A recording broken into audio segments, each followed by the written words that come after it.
সুপ্রিয় দর্শক, আসসালামু আলাইকুম। আপনাদের সবাইকে স্বাগত জানাচ্ছি এখনকার আলোচনায়। আপনাদের সঙ্গে আছি আমি সিরাজুল ইসলাম। দর্শক, ইরানের পক্ষ থেকে একদম সুস্পষ্ট ঘোষণা দেওয়া হয়েছে খুব জোরালো কণ্ঠে। আমেরিকা ইরানের উপর থেকে নিষেধাজ্ঞা প্রত্যাহার করতে বাধ্য হবে এবং ক্ষমা চেয়ে মধ্যপ্রাচ্য অঞ্চল ছাড়তে বাধ্য হবে।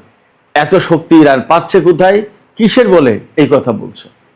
এপাশে ইরানের জাতীয় সংসদের স্পিকার বাকের কলিবফ বলেছেন, মধ্যপ্রাচ্য অঞ্চলের প্রতিবেশী যে সমস্ত দেশ তারা ইরানের সাথে যোগাযোগ করছে, তাদের পক্ষ থেকে বার্তা পাওয়া যাচ্ছে নতুন মধ্যপ্রাচ্য গড়ার বার্তা, নতুন আঞ্চলিক ব্যবস্থা গড়ার বার্তা। তাহলে কি আমেরিকা মধ্যপ্রাচ্য থেকে সরে যেতে বাধ্য হচ্ছে অথবা সরে যাচ্ছে এমন কোনো কথা? এদিকে সিরিয়ায় ইসরায়েল হামলা চালিয়েছে, একজন আহত এবং সিরিয়ার পক্ষ থেকে ব্যাপকভাবে নিন্দা জানানো হয়েছে। নতুন করে খবর বেরিয়েছে মক্কা চুক্তিতে সিরিয়া যুক্ত হতে পারে, সেই প্রক্রিয়া চলছে। প্রশ্ন হচ্ছে, সিরিয়া তো নেতানিয়াহুর সাথে লিয়াজমেন্ট করে, সিরিয়ার বর্তমান যে প্রেসিডেন্ট আহমেদ আল সারা, নেতানিয়াহুর সাথে লিয়াজো মেনটেন করে তারা ক্ষমতা আসলো।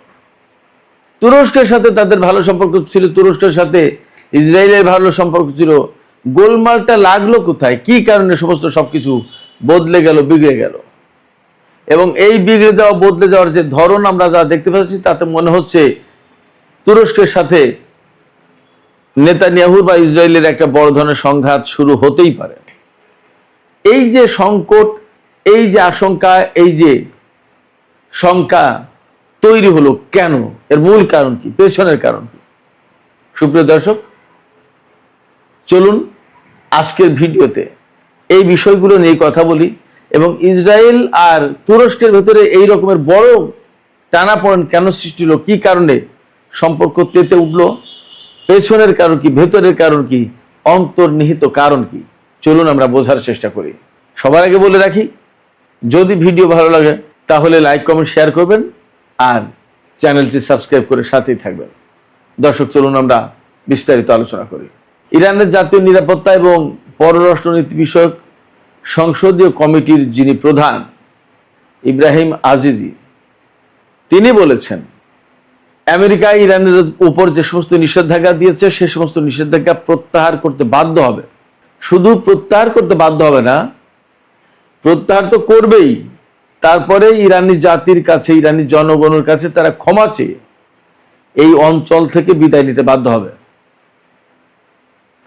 খুবই মারাত্মক কথা, খুবই শক্তিশালী কথা, খুবই ইরানের জনগণের জন্য বা ইরানের বন্ধু যারা তাদের জন্য আশাবাদী হওয়ার কথা। প্রশ্ন থাকছে পেছনে যে এই রকম জোরালো কণ্ঠে বলার সাহস বা সুবিধা বা সুযোগ ইব্রাহিম আজিজি পাচ্ছেন কোথায়, কিভাবে সম্ভব এটা? আমার কাছে ব্যক্তিগতভাবে যা মনে হয়েছে সেটি হচ্ছে এই, যে ইরান যে সাহস, শক্তি, সক্ষমতা এবং পারঙ্গমতা দেখিয়ে এই পর্যন্ত যুদ্ধের 6 মাসের বেশি সময় পার করেছে এবং আমেরিকাকে ইরানের বিরুদ্ধে যুদ্ধ বন্ধ করতে বাধ্য করেছে, মধ্যপ্রাচ্যের বিভিন্ন ঘাঁটি থেকে সেনা এবং সামরিক সরঞ্জাম, বিমান থেকে শুরু করে অনেক কিছু সরিয়ে নিতে বাধ্য করেছে এবং মধ্যপ্রাচ্যে বর্তমানে যে সংকট, যে পরিস্থিতি তৈরি হয়েছে, তাতে আমেরিকা টোটালি মধ্যপ্রাচ্য থেকে স্থায়ীভাবে চলে যেতে বাধ্য এবং চলে যাওয়ার কাছাকাছি পর্যায়ে।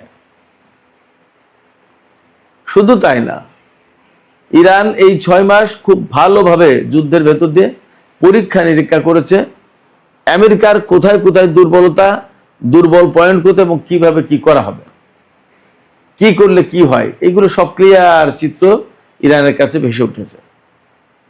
ইরানি জাতি তো গবেষণার জাতি, গবেষক জাতি।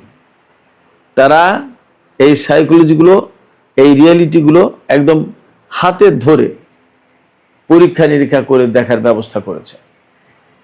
এবং আপনারা খেয়াল করেছেন, আমেরিকার প্রায় সব ধরনের বিমান ইরানের মাটিতে ভূপাতিত হয়েছে এবং ইরান শুটডাউন করেছে।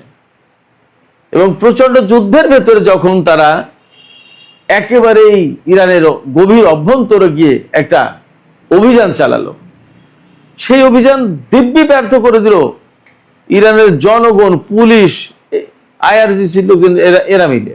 ভাবা যায় এটা কি কোনো সাধারণ কথা? ইরান এই গত 6 মাস ধরে পরীক্ষা নিরীক্ষা করেছে যে আমেরিকার কোথায় দুর্বলতা, কোথায় তারা ভালো পারে, আর ইরানের কোন জায়গায় কি করতে হবে, একেবারে খুব ভালো করে ধীরে সুস্থে ঠান্ডা মাথায় বুঝে নেওয়ার চেষ্টা করেছে।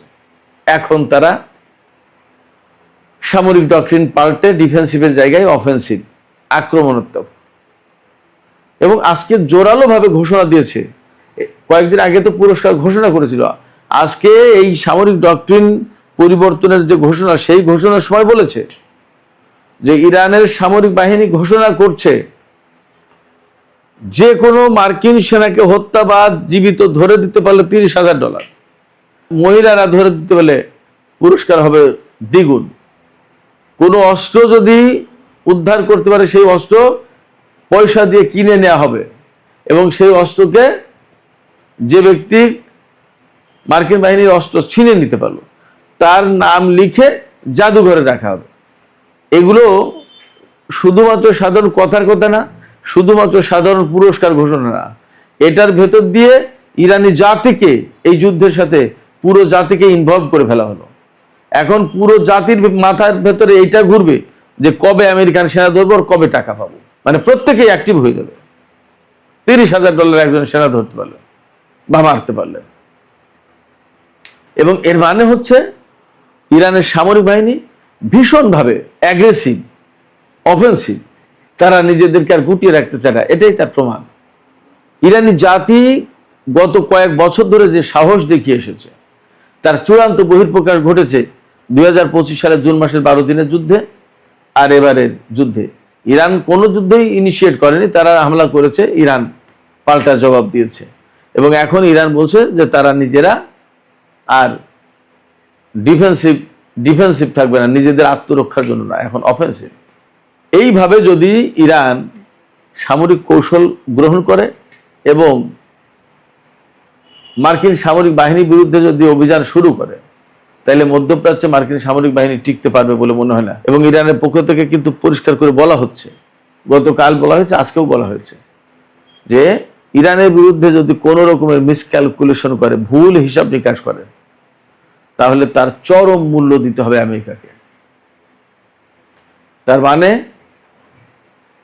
আমেরিকা যদি কোনো মতেই ইরানের উপর বিমান হামলা চালানোর চেষ্টা করে অথবা স্থল অভিযান চালানোর চেষ্টা করে, তার জন্য ইরান প্রস্তুত এবং তার জন্য আমেরিকাকে মূল্য দিতে হবে, এটাই তিনি বলতে চেয়েছেন। পরিস্থিতি যদি এই রকম যায়, তাহলে অবশ্যই একসময় আমেরিকাকে ইরানের উপর থেকে নিষেধাজ্ঞা প্রত্যাহার করতে হবে। এছাড়া আরো কিছু ব্যাপার আছে। এই যে হরমুজ প্রণালী ইরান আটকে দিয়েছে, তেল চলাচল বন্ধ, বাব আল মানদেব প্রণালী আটকে দিয়েছে হুতিরা, তেল চলাচল বন্ধ, সারা বিশ্বের অর্থনীতি কলাপস করবে। এরই মধ্যে কাতারের অর্থনীতি গত বছরের তুলনায় এই বছরের 8% বেশি তাদের জাতীয় আয় কমে যাবে। কুয়েতের অর্থনীতি কলাপস করেছে, বাহরাইনের অবস্থা খারাপ, সংযুক্ত আরব আমিরাত তাদের তেলের ট্যাঙ্কিগুলো বাঁচানোর জন্য ইরানে ক্ষেপণাস্ত্র আর ড্রোন হামলা থেকে বাঁচানোর জন্য লোহার খাঁচার ভেতরে রাখছে, খাঁচা করেছে যাতে হামলা না হয়। তা ব্যালিস্টিক মিসাইলতে হামলা করলে ওগুলো টিকবে? টিকুক আর না টিকুক, সংযুক্ত আরব আমিরাত ইরানি হামলা থেকে বাঁচার জন্য এই করছে। পুরো আঞ্চলিক চেহারা পাল্টে গেছে। এবং যে ইসরায়েল সংযুক্ত আরব আমিরাতে এসে এত কিছু করতে, এখন সেটা করতে পারবে মনে হয় না। ফলে আঞ্চলিক চেহারা, আঞ্চলিক চালচিত্র কিন্তু বদলে যাচ্ছে ইরানের এই যুদ্ধের কারণে। সেক্ষেত্রে আমেরিকা ইসরায়েল যা ভাবছিল, যা করতে চাই, সেইগুলো এখন আর হওয়ার সম্ভাবনা একদম কম। বরং ইরান যে কথা বলছে এটা খুবই বাস্তবসম্মত, যে একসময় আমেরিকাকে এই নিষেধাজ্ঞা প্রত্যাহার তো করতে হবে, এর পাশাপাশি তাদেরকে মাপ চেয়ে এই অঞ্চল ছাড়তে হবে। ইরানের পক্ষ থেকে আজকে আর একটা চমক লাগানো খবর প্রকাশ করা হয়েছে। ইরান জানিয়েছে যে যুদ্ধ শুরুর পর থেকে এখন ইরানের অস্ত্র উৎপাদনের পরিমাণ 3 গুণ হয়েছে, বিশেষ করে কৌশলগত অস্ত্র উৎপাদনের, ক্ষেপণাস্ত্র, ড্রোন, এই সমস্ত 3 গুণ। ইরানের অস্ত্র উৎপাদন 3 গুণ মানে তাদের যে অস্ত্রের ঘাঁটি নেই এটা পরিষ্কার। আর অস্ত্রের ঘাঁটি না থাকা মানেই আমেরিকান এগেনস্টে যুদ্ধ করা ইরানের জন্য কোনো ব্যাপারই না। এদিকে ইরানের জাতীয় সংসদের স্পিকার বাকের কলিবাফ তিনি বলেছেন যে প্রতিবেশীদের কাছ থেকে প্রতিদিনই তারা বার্তা পাচ্ছেন নিউ মিডল ইস্ট প্ল্যান, আমেরিকাটা না, নিজেদের আঞ্চলিক যে পরিকল্পনা, নতুন একটা মধ্যপ্রাচ্যের নতুন ব্যবস্থা গড়ে তোলার বার্তা দিচ্ছে ইরানের আঞ্চলিক দেশগুলো ইরানের কাছে, এবং এটা আমেরিকাকে মাইনাস করে এটা বুঝতে হবে।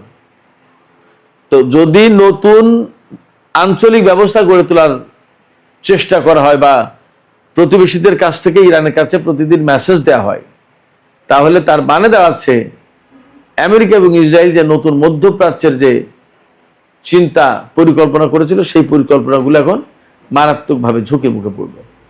এমনকি ডোনাল্ড ট্রাম্প যে আব্রাহাম অ্যাকর্ড যেটা সই করেছিল মধ্যপ্রাচ্যের চালচিত্র পাল্টে দিতে চেয়েছিল, সেইটাও এখন ভিন্ন চেহারা পাবে, ভিন্ন পরিস্থিতির মুখে পড়বে। সম্ভবত এর অংশ হিসেবেই এখন তুরস্ক আর সিরিয়ার সাথে ইসরায়েলের সংকট তৈরি হয়েছে। ইসরায়েল আজকেও সিরিয়ার দক্ষিণ পশ্চিমাঞ্চল হামলা চালিয়েছে, একজন আহত, এবং সিরিয়ার পক্ষ থেকে ইসরায়েলের নিন্দা করা হয়েছে। এবং আমরা যা পরিস্থিতি দেখতে পাচ্ছি, ইসরায়েল এবং তুরস্কের মধ্যে বড় রকমের সংঘাত লেগেই যেতে পারে, এবং সিরিয়ার উপর প্রায় দিনই তারা হামলা চালাচ্ছে।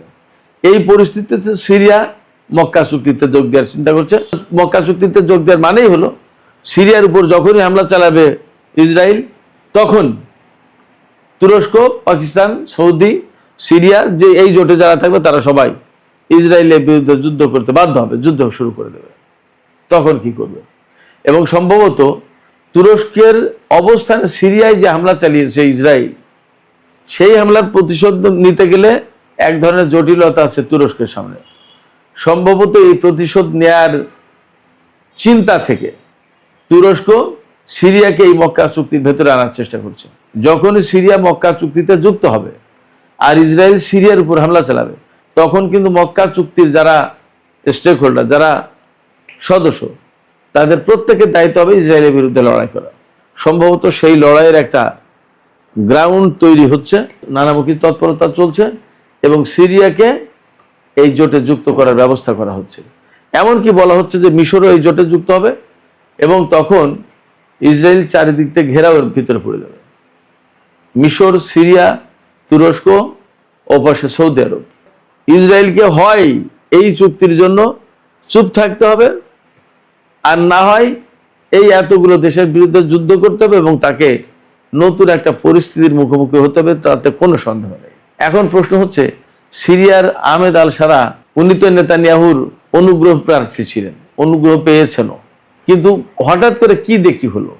আমার কাছে যেটা মনে হয়, আমার বিশ্লেষণ যেটা আসে, সেটা হচ্ছে এই যে তুরস্ক খুব ভালো করে জানে নিউ মিডল ইস্ট প্ল্যান যেটা, সেই নিউ মিডল ইস্ট প্ল্যানে তুরস্কের বিরাট অংশ নিয়ে নেওয়া হবে। ইসরায়েল কাউকেই ছাড় দেবে না। গাজা তো তারা দখলে নিয়েছে, পশ্চিম উত্তরও তারা দখলে নেওয়ার চেষ্টা করছে। লেবাননে কি পরিমাণে হামলা, যুদ্ধবিরতি থাকার পরেও। এই পরিস্থিতিতে তারা সিরিয়া নিয়ে নেবে। সিরিয়া নেওয়ার পরেই প্রশ্ন এসে যাবে কিন্তু তুরস্কের ব্যাপার, তুরস্ককে কবে নেবে?